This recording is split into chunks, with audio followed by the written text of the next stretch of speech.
பாரதிய ஜனதா கட்சியின் தெருமுனை பிரச்சார கூட்டத்திற்கு தலைமையேற்று நடத்தி கொண்டிருக்கிற ஆர்எஸ் மங்கலம் ஒன்றிய தலைவர் அண்ணன் வடிவேலன் அவர்களுக்கும் சிறப்பு அழைப்பாளராக வருகை தந்துள்ள மாவட்ட தலைவர் அண்ணன் முரளிதரன் அவர்களுக்கும் வணக்கங்களை தெரிவித்துக் கொண்டு, மேலும் இங்கு வருகை தந்துள்ள மாநில மாவட்ட அணி பிரிவு நிர்வாகிகள் அனைவருக்கும் வணக்கங்களை தெரிவித்துக் கொண்டு, காவி செல்லங்களுக்கும் வணக்கங்களை தெரிவித்துக் கொண்டு,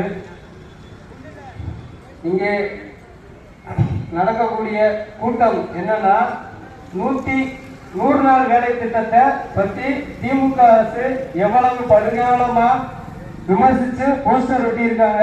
அதை பத்தி மக்களுக்கு எடுத்து சொல்றதுக்கு தான்.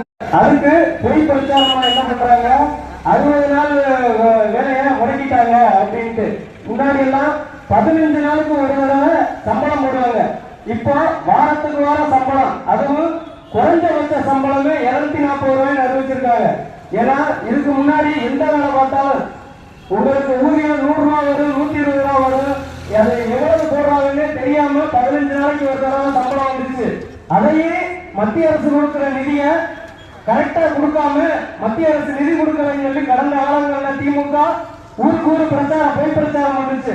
ஆனா அதையும் முறியடிச்சு இப்ப 125 நாளா உயர்த்தி வேலை வழங்குறது இல்லாம குறைந்தபட்ச சம்பளமாக 240 ரூபாய் அறிவிச்சிருக்கு மத்திய அரசு. அடுத்ததான் நம்ம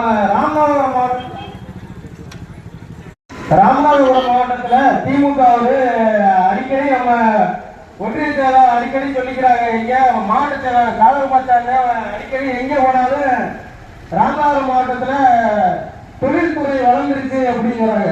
அப்படி நம்ம அந்த பொம்மையா செயல்பட்டு கொடுக்கக்கூடிய முதல்வர் ஸ்டாலின் அவர்கள் ராமநாதபுரத்துக்கு எத்தனை தொழிற்சாலையை கொடுத்துட்டாருன்னு இவ்வளவு பெருமையா பேசியிருக்காருன்னு தெரியல. ஆனா அவரோட சொந்த தொழில் போதை பொருள் கரத்தால் கொடிகட்டி பறக்குது.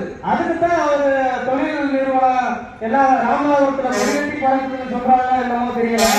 ஒரு பேக்கரி கடையை திறந்து வச்சுக்கிட்டு தொழில் நிறுவனம் ராம்நாட்டில் அதிகமாயிருச்சு அப்படின்னு சொல்றாரு. அவருக்கு அந்த பேக்கரியை தொடங்கி வைக்கிறாருக்கு எத்தனை லட்சம் பணம் வாங்கிட்டு போய் கமிஷன் வாங்கிட்டு அந்த தொழிலை தொடங்கி வச்சாரோ தெரியல. திமுக செஞ்சுக்கிட்டு இருக்கு. திமுக செய்யற ஒவ்வொரு குற்றச்சாட்டையும் ஆணித்தரமா எடுத்து அதுக்கு அவங்க சொல்ற போலி குற்றச்சாட்டுக்கெல்லாம் பயப்படாம ஒரு பிஜேபி தொண்டர் இருந்தா போதும், அந்த ஊர்ல உண்மையை எடுத்து சொல்லி நாங்க திமுக முறியடிப்போம் கூறி வாய்ப்புக்கு விடைபெறுகிறேன்.